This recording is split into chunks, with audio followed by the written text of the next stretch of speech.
Greetings and welcome to another installment of QuantSlob. This is Lucky 13 in our basic application series. This time around we're going to continue on with our introduction to statistical hypothesis tests with part 2 of our microseries. You will notice the subtitle, 2 Ways to Be Wrong. Allow me, if you will, to regale you with a little story. It's kind of a silly story, but it works, I think, pretty well for our purposes here. Some years ago, I was out with a group of friends, and we were just going out checking out some bands at a nightclub. And to help you experience the following events, to bring everything to life here, I prepared this photo recreation of the group of us. You can see me there on the far right. If you're paying very close attention here now, you'll notice I'm using teddy bears here. And I'm using teddy bears because I found out that hiring human actors, models, can be prohibitively expensive. But interestingly and fortuitously, teddy bears, it turns out, will work for free. They apparently have a very weak union. So we're outside this club with quite a few others waiting to get in, and a couple of our group, it turns out, were like friends of friends, so I kind of didn't know them all that well.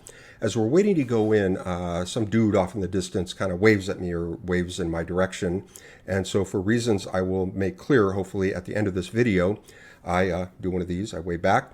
Well, as you can guess, dude was not waving at me or anyone in our group. And I recall that one person in our group became somewhat embarrassed by my wave back misfire, shall we call it.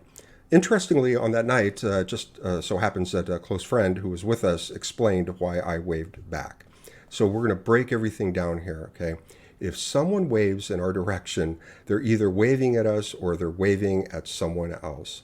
So now we have two possible courses of action in response here. We can either wave back or not wave back. So now you can see here we've got this nice 2x2 table.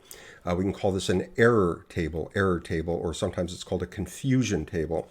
We're going to use this error table to illustrate how our predictions match reality. But I want to spend a moment clarifying what it is we're looking at here, offering a little bit of detail. We have two factors. One is called simply actual. We can also call this ground truth. Ground truth is either as one word or two words. There's a whole story behind that, maybe for a video at a future date. But in any case, this factor has two levels or categories represented as rows here.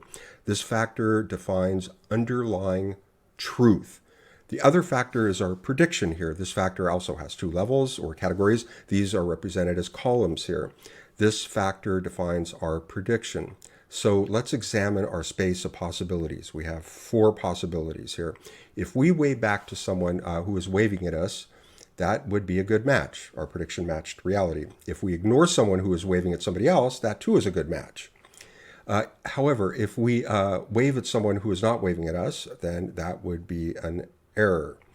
If we don't wave back because we have predicted we are not being waved at when in fact we are, this too would be an error. Now, I don't want to get all negative here, but we need to focus on the two errors we have here in the table. In particular, we want to differentiate these two types of errors. Differentiating or categorizing these two types of errors that will appear in a confusion table is actually a really important part of the thinking behind statistical hypothesis testing. It's also important in many other scientific settings, so it's worth taking a look at here. There is a very well-defined taxonomy for categorizing these two types of errors, or these two errors.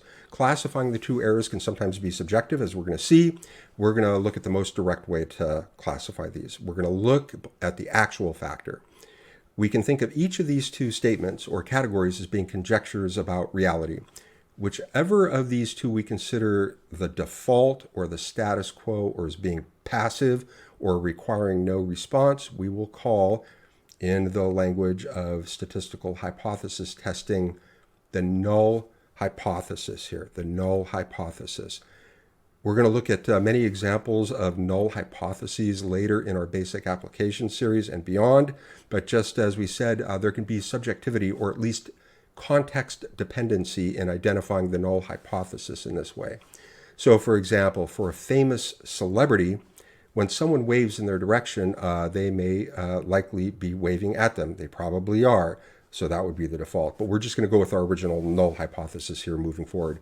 When we make an error against the null hypothesis, we have committed a so-called type 1 error. It's also called a false positive.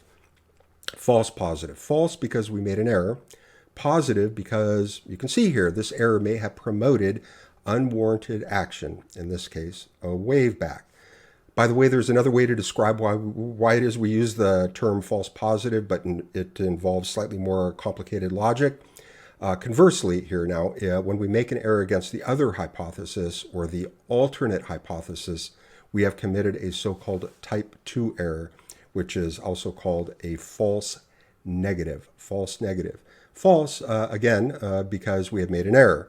Negative because here our incorrect prediction has negated an appropriate response here, potentially anyway. So we're going to bring everything all together here. Let's bring it on home. If there is any uncertainty in whether or not someone is waving at us, the official quant-slob waveback policy is to simply wave back. Why is that? So to understand what we're going to do here is we want to consider the consequence or cost associated with these two distinct errors. If we erroneously wave back, then here, potentially socially awkward to some degree. However, if we don't wave back to someone who is in fact waving at us, then we will be potentially snubbing a friend or someone who is trying to be friendly.